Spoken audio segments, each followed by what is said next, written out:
So I think we can start the lecture, and throughout the lesson and throughout the lecture and others will join too. So basically, this is our second lecture, and our second lecture was supposed to be about purposes of a cultural genocide, but I thought it would be too short, and you already know what were the purposes of cultural genocide, and that it doesn't always vary by regions. It is almost the same, and that's why I decided to talk about colonialism and imperialism and how does that affect cultural genocides, indigenous people, and so on. Basically, how colonialism and genocides are interconnected. So yeah, the next 3 lectures will be more interesting because we will dive deep into specific examples. I will also show my research if you want, where I did a comparative analysis between Kazakh and Canadian cultural genocides. So, if you did not forget, cultural genocide is a deliberate destruction of a culture, of one's culture, language, traditions, culture, and so on. Yes.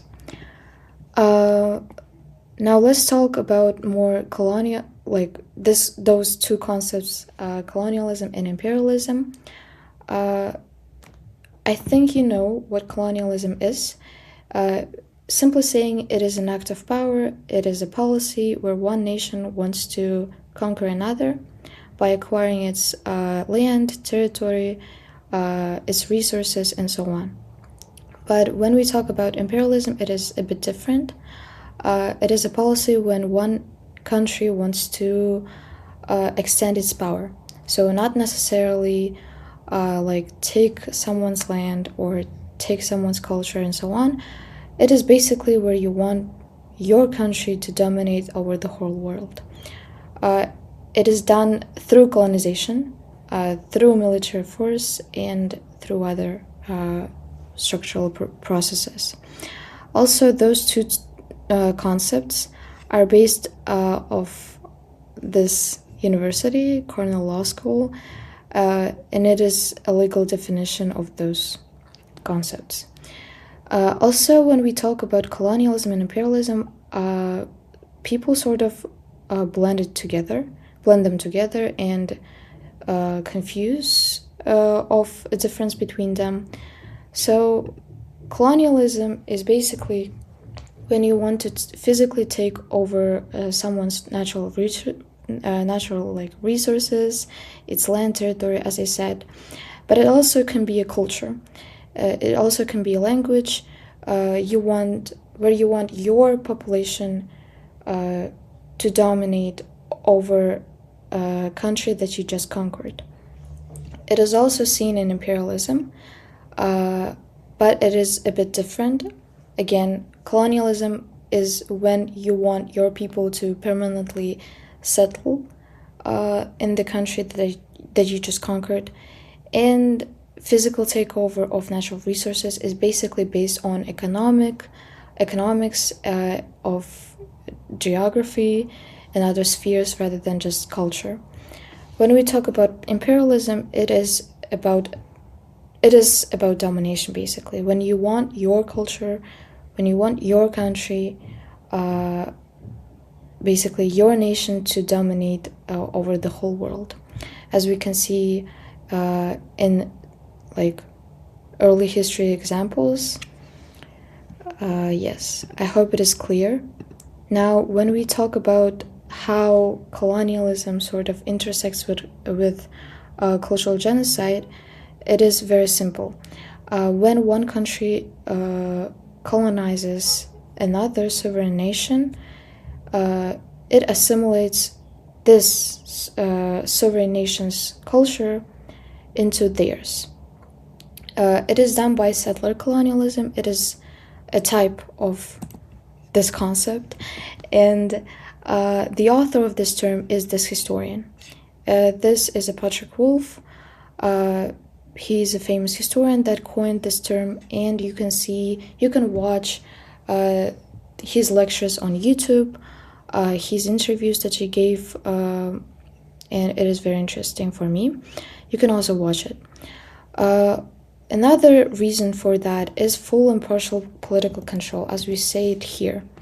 We say that colonialism is an act of power through acquiring full or partial political control.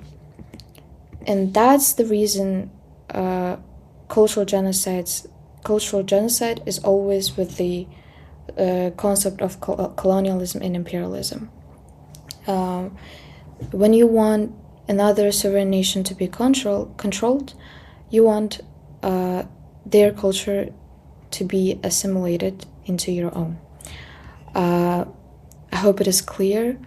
I will get into what essential colonialism is. Basically, it is a type and a system of oppression.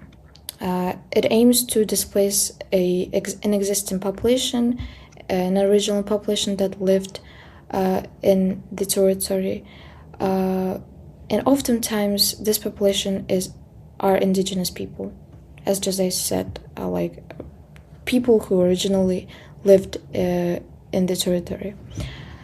They want to replace it with a new settler population, basically with a colonizer's population, as we can see through examples in Canada, in Kazakhstan. In Kazakhstan also, it is not only done under the Soviet control, it is also done by the Russian Empire in 18th century. So basically when in 1731, Kazakhanate was colonized by Russian Empire, sort of Russians, Ukrainians, and other Slavic nations came to Kazakh population and started to and the Russian Empire started to assimilate Kazakh culture into their own. It is done more forcibly and more fast under Soviet control. We will also talk about that when we will discuss it specifically in the next lecture, in the lecture 3rd. Basically, settler colonialism is when you want your culture to be in the territory that you just conquered. It is also done by the system of oppression that aims to displace indigenous people. Okay, when we talk about settler colonialism, we can discuss Canadian and Australian cultural genocides, because those are the perfect examples. Because when we talk about Kazakhstani and Ukrainian, it is more complicated because people still argue whether the famine that we witnessed was a cultural genocide or was a genocide at all. So it is a bit controversial. But when we talk about Canadian and Australian, it is clear. Because it was a process of settler colonialism, it is internationally recognized and internationally confirmed, as we can say, that settler colonialism was under British control in North America and in Australia, in New Zealand, sort of in those regions where British colonizers conquered in other territories. So, okay, when we talk about Canada, it is, as I mentioned in the previous lecture, residential schools. Residential schools are basically institutions where nuns and where Catholic organizations, Catholic institutions wanted indigenous people to learn English language and Christianity. It was forced, and it was very forced because we will discuss it later because children from age 7 to 15 attended those schools, and those who survived this process basically report such situations where they were beaten for speaking in their own language, or being even sexually harassed by those who operated in those schools. And also they point out that they were inflicted on their life conditions. For example, in residential schools, I think food wasn't adequate, and that when you came to residential schools, your hair could be like cut, even if you have like a bride, even if you have a hairstyle that the indigenous people wore basically. This was their culture, and by cutting them, basically you lost your culture. Very simple. 60 Scoop is also about children. It is about transferring indigenous children to white families. Indian Act was implemented in 1876. Basically, Indian Act is a sort of list of different laws, different policies that targeted those indigenous groups. There was some policies where you had to change your name to more English one, or when you were a Canadian citizen, and you had such like an ethnicity of indigenous people, you had to change it, because if you are Indian, you are not considered like a normal person there. You are not considered a normal person there, sorry. It is now changed, but some families still face intergenerational trauma, some other consequences that we talked in the previous lecture.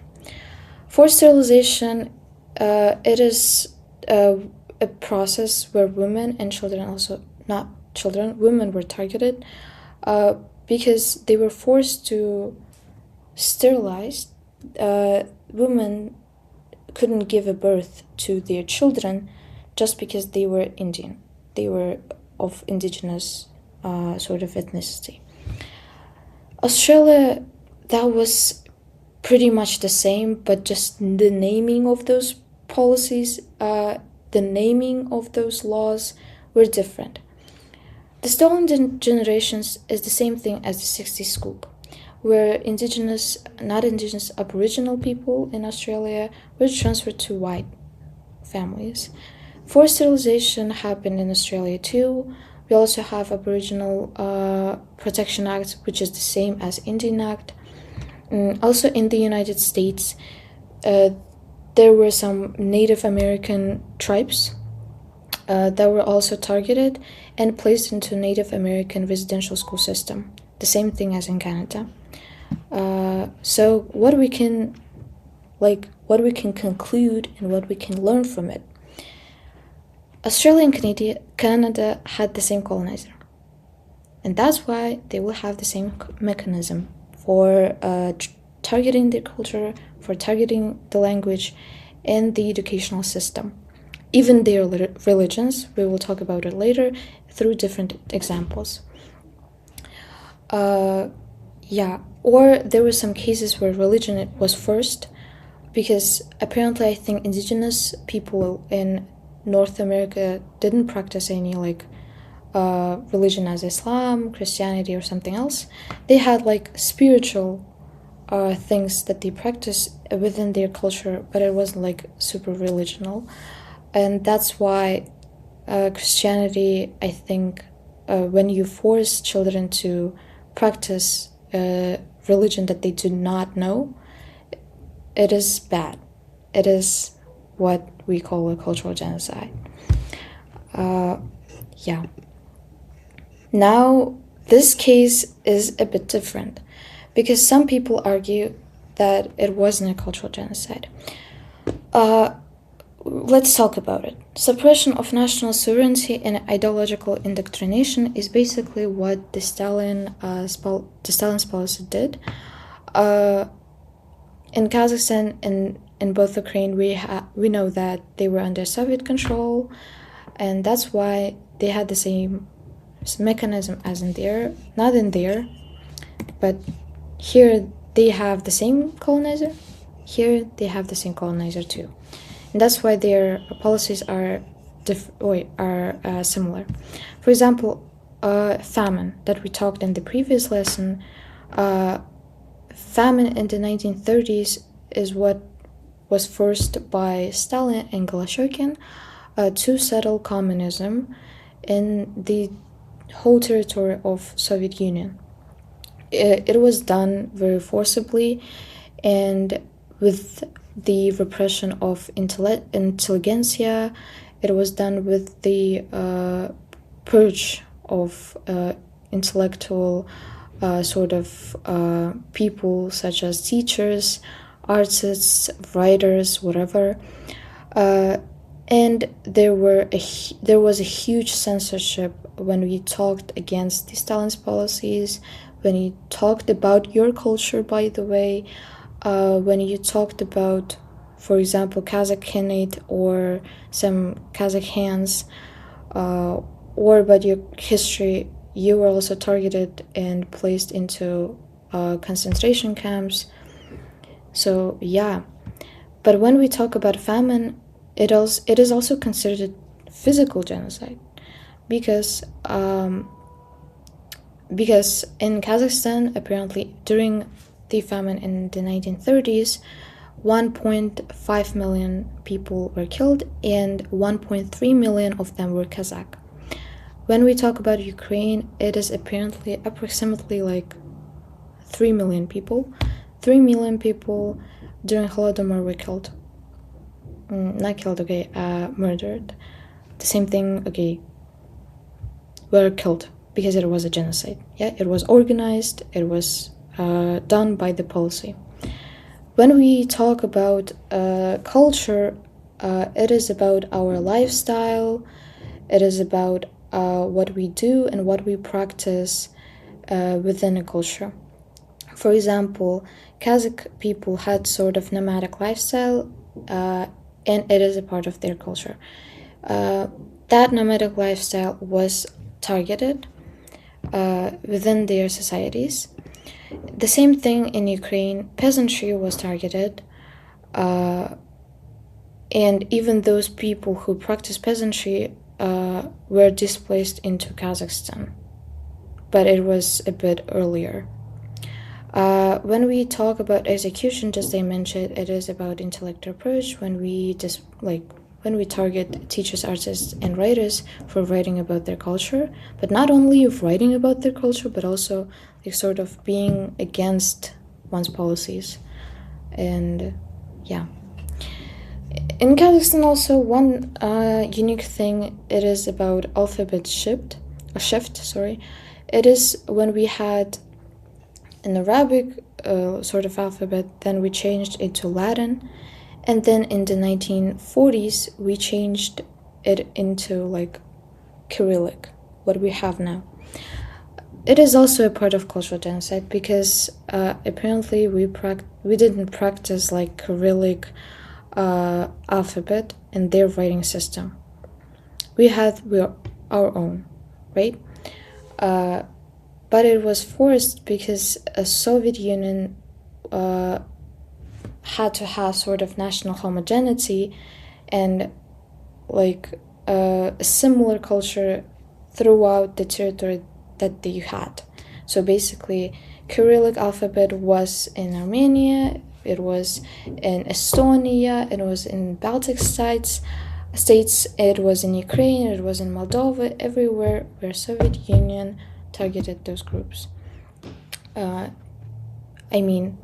In every post-Soviet country. Yes. Ideological indoctrination, I just mentioned about forced communism. As I mentioned in the previous lesson, I'm not saying communism is bad, but during Stalin's and Goloshokin's policies, it was a bit forced, and that's why, yeah, I don't support this ideological indoctrination. Yes. So what we can learn from this? They were both under Soviet control.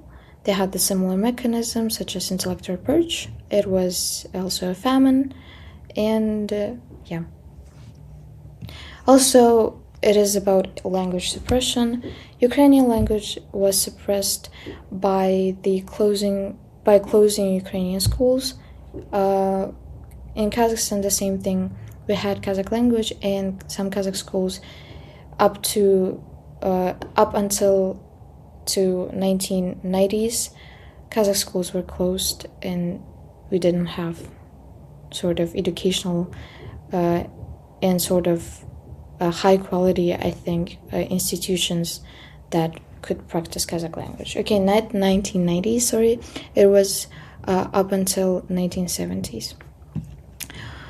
Okay.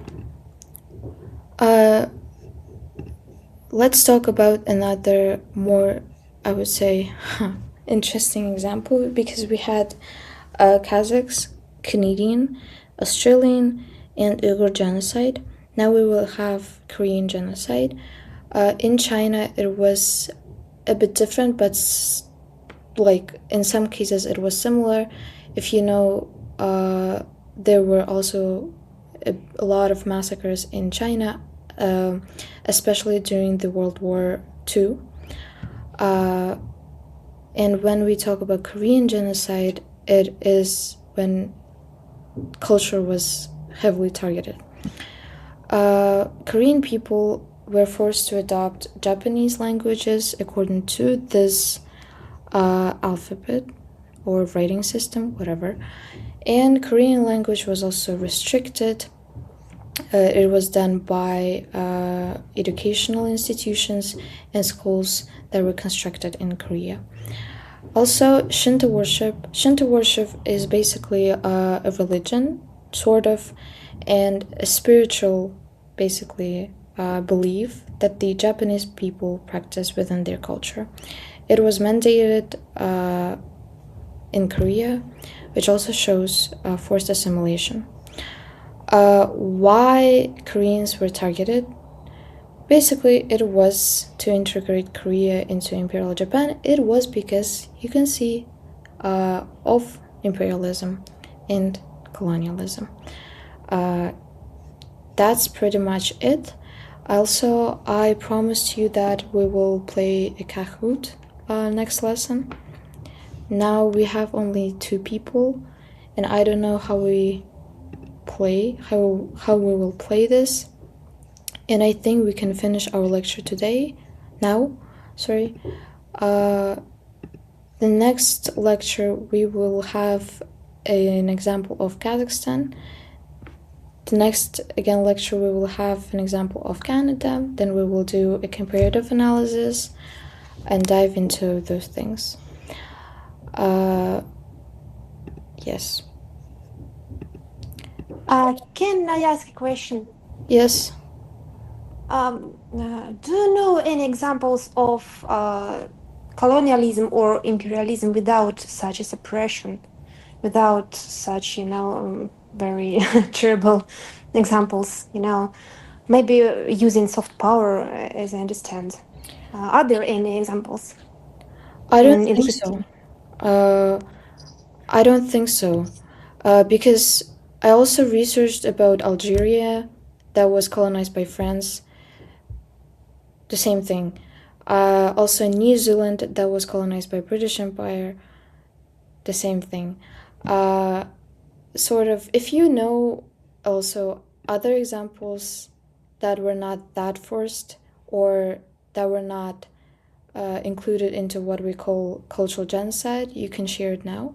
I think I'm like I don't think that I know much about sort of soft power colonialism thing. Yeah, I understand. I don't know either. So I just wanted to ask if you know.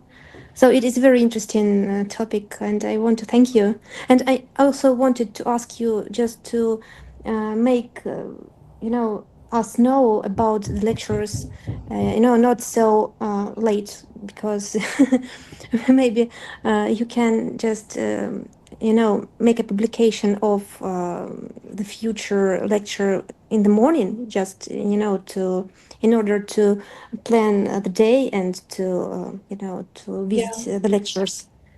Yeah, I understood. Thank you for this advice. Uh, I know that this lecture was rushed and this schedule sort of was rushed also. Uh, I will propose this to our SMM team, I guess. Yeah. And I think there will be more people in the next lecture because I think everyone much of interested about cultural genocide in Kazakhstan, because this is Central Asian Association. I think most people are from Kazakhstan. Um, yeah, thank you for attending my lectures, I guess, because we had 6 people in the previous one. Now we have only 2, and I thought we will play a Kahoot or it will be more fun today. But I think, yeah, because of the time pressure and maybe people have school in or university, whatever.